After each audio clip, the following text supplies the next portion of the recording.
Good morning students. मैं doctor Kavita Sahni from government girls college Jammu. BSc part first के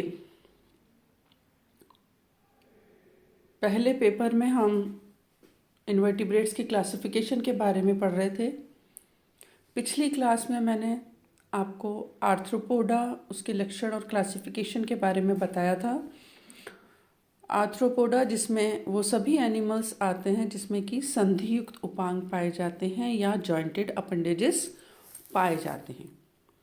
और ये मैंने आपको बताया था सबसे बड़ा फाइलम है, यानी सबसे ज़्यादा संख्या एनिमल्स की आर्थ्रोपोडा में होती है। आज हम बात करेंगे फाइलम मॉलस्का। ये जो संघ है मॉलस्का या फाइलम मॉलस्का, ये सेकंड लार्जेस्ट फाइलम है इन्वर्टिब्रेट्स में। आर्थ्रोपोडा के बाद सेकंड लार्जेस्ट फाइलम है और एग्जैक्टली स्पीशीज़ का पता लगाना इसको थोड़ा मुश्किल है, लेकिन करीब 1 लाख लिविंग स्पीशीज़ इसकी पाई जाती हैं। मॉलस्का जो फाइलम है, इसका नाम अगर हम देखें तो कैसे पढ़ा इसका, लैटिन एक वर्ड होता है मॉलिस। लैटिन में एक वर्ड है मॉलिस जिसका मतलब होता है सॉफ्ट बॉडीड, यानी कोमल शरीर। उसी से इसका नाम पड़ा है फाइलम मॉलस्का का। क्यों? क्योंकि मॉलस्का के जो एनिमल्स हैं उनकी बॉडी सॉफ्ट होती है, कोमल होती है। और ये जो टर्म है सबसे पहले यूज़ करी थी एरिस्टोटल ने। किसके लिए? कटल फिश के लिए।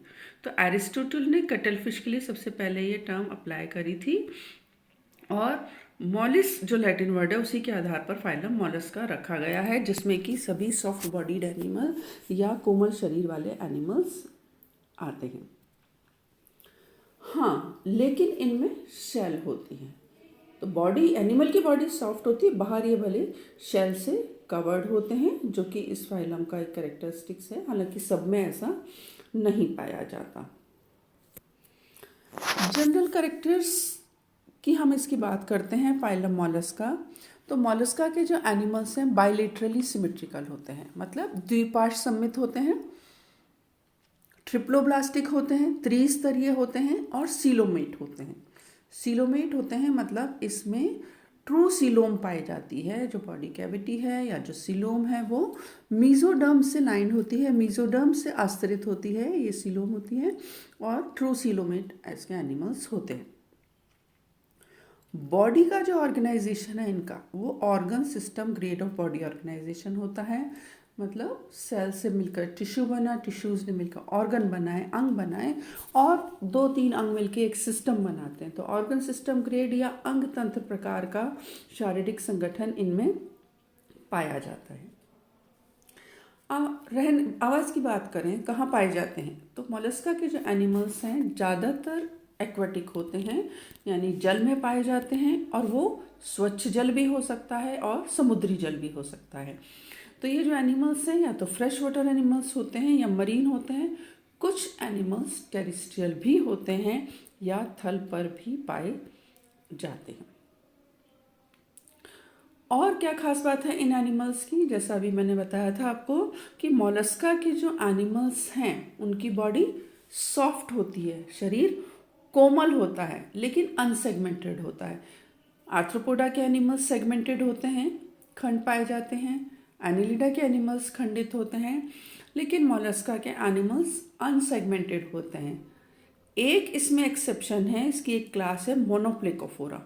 उन एनिमल्स में खंड पाए जाते हैं या सेगमेंट्स पाए जाते हैं। अदरवाइज मोलस्का के एनिमल्स अनसेगमेंटेड होते हैं, कोमल शरीर वाले। शरीर खंडित नहीं होती, लेकिन इसमें अलग अलग भाग होते हैं। जैसे एंटीरियर पार्ट होता है वो हेड होता है या शीश होता है। मेंटल होता है। मेंटल, ये जो सॉफ्ट बॉडी होती है उसमें बाहर की तरह के सॉफ्ट कवच सा होता है, कवरिंग होती है, फ्लैप लाइक स्ट्रक्चर होता है थैले जैसा, जिसे मेंटल कहते हैं। एक फुट होता है पार्ट जो कि इसकी लोकोमोशन के लिए होता है और विसरल मास होता है। तो ये बॉडी के अलग अलग पार्ट्स होते हैं, हेड, मेंटल, फुट और विसरल मास। इन एनिमल्स में बाह्य कंकाल पाया जाता है और ये कंकाल जो है शेल या कवच की फॉर्म में होता है, जो कि कैल्शियम कार्बोनेट की बनी हुई होती है। और ख़ास बात यह है कि इन एनिमल्स का जो एक्सोस्केलेटन है या जो शेल है वो या तो एक पीस की बनी होती है या दो पीस की बनी होती है। उसी आधार पर इनका नाम होता है, जिसे कहते हैं यूनिवेल या बाइवेल्व। अगर एक ही पीस की है तो उसे यूनिवेल्व कहते हैं, अगर दो भागों की, दो पार्टों की बनी हुई होती है तो उसे बाइवेल्व कहते हैं। कुछ एनिमल्स ऐसे भी हैं जिसमें कि ये शेल अंदर की तरफ पाई जाती है, इंटरनल होती है। कुछ एग्जाम्पल ऐसे भी हैं। इसके अलावा ये जो एनिमल्स हैं इनमें जॉइंटेड अपेंडेजेस एब्सेंट होते हैं, यानी संधियुक्त उपांग नहीं पाए जाते। और जो डाइजेस्टिव सिस्टम है इनका, यानी पाचन तंत्र, वो कंप्लीट होता है, पूर्ण होता है। यानी पूरी एलिमेंट्री कैनाल भी होती है, माउथ से लेकर एनस तक अलग अलग उसके भाग होंगे, और साथ में डाइजेस्टिव ग्लैंड्स भी पाई जाती हैं, जैसे कि हिपेटोपैंक्रियास या यकृत अग्नाशय कहते हैं। तो यकृत अग्नाशय या हिपेटोपैंक्रियास भी कहते हैं इसे, जो कि डाइजेस्टिव ग्लैंड होती है, पाचन ग्रंथि होती है।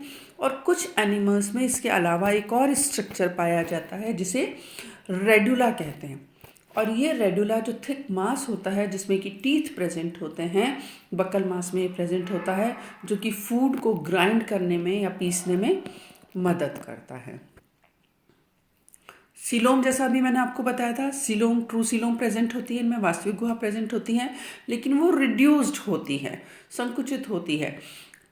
कुछ कुछ फॉर्म में ये प्रेजेंट होती है, जैसे पेरिकार्डियम जो कि हार्ट की कवरिंग होती है, हृदयावरण जिसे कहते हैं, या फिर यूरोसील की फॉर्म में होता है जहाँ पर कि किडनी प्रेजेंट होती है, या वृक्क गुहा जिसे कहते हैं, या गोनोसील की फॉर्म में होती है जहाँ पर कि गोनट्स प्रेजेंट होते हैं और इसे गोनोसील या जनन गुहा कहते हैं।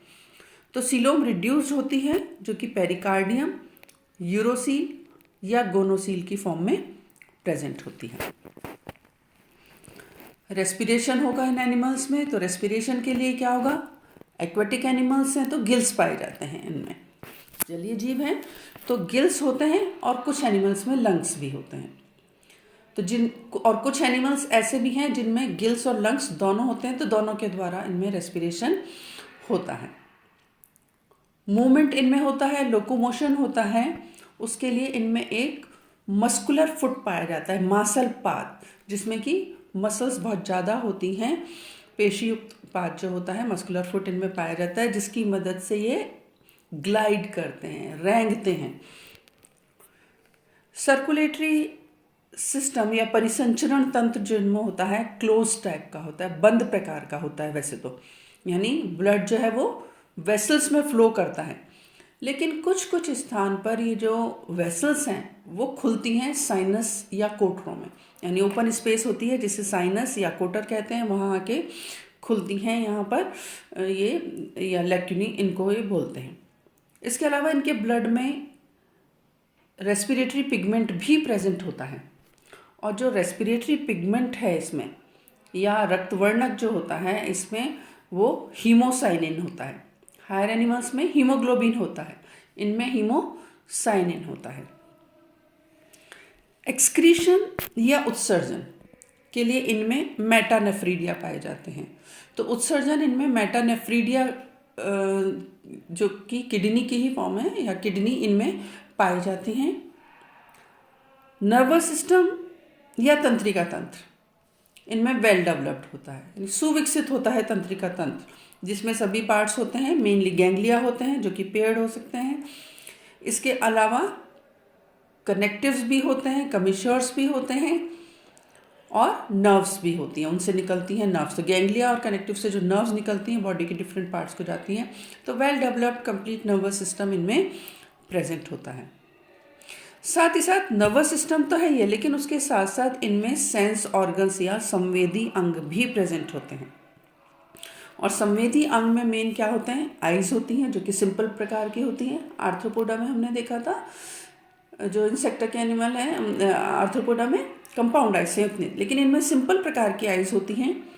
इसके अलावा एक और संवेदी अंग प्रेजेंट होता है स्टेटोसिस्ट, ये एक्वेटिक एनिमल्स हैं। तो स्टेटोसिस्ट जो है एक्चुअली बैलेंसिंग ऑर्गन होता है, संतुलन में मदद करता है इनको। इसके अलावा टेंटिकल्स या स्पर्शक भी इनमें प्रेजेंट होते हैं जो कि इनको ये पकड़ने में मदद करते हैं फूड को। कुछ एनिमल्स होते हैं जिनमें ऑस्फिरिडियम पाया जाता है। ये जो ऑस्फिरिडियम है वो कीमो रिसेप्टर का काम करता है, यानी केमिकल टेस्टिंग में मदद करता है। तो इस तरीके से सेंस ऑर्गन्स भी इनमें प्रेजेंट होते हैं। ये एनिमल्स एक लिंगी होते हैं, मोनोशियस होते हैं, एक लिंगी होते हैं। मेल और फीमेल अलग अलग होते हैं इनमें। और जो फर्टिलाइजेशन है वो एक्सटर्नल भी हो सकता है और इंटरनल भी हो सकता है। अगर फर्टिलाइजेशन एक्सटर्नल होता है तो स्पर्म और ओवा बाहर पानी में रिलीज किए जाते हैं और वहाँ पर फर्टिलाइजेशन होता है। और अगर फर्टिलाइजेशन इंटरनल है तो sperms are directly release into the female's body, female की बॉडी में रिलीज किए जाते हैं। उसके बाद जो डेवलपमेंट है वो भी दोनों तरह का होता है। कुछ एनिमल्स में डायरेक्ट होता है जिसमें कोई लार्वल स्टेज नहीं पाई जाती, लेकिन ज़्यादातर एनिमल्स में इनडायरेक्ट होता है मोलस्का के, जिनमें कि लार्वल स्टेज पाई जाती है। तो इस तरीके से ये एनिमल्स हैं जिनमें डायरेक्ट या इनडायरेक्ट डेवलपमेंट हो सकता है। तो इस हमने देखा कि मोलस्का का जो फाइलम है उसके एनिमल्स सॉफ्ट बॉडीड लेकिन कवच से ढके हुए होते हैं, सभी सिस्टम पूर्णतया विकसित होते हैं और जल में पाए जाने वाले एनिमल्स हैं। सेकेंड लार्जेस्ट फाइलम है ये आर्थ्रोपोडा के बाद।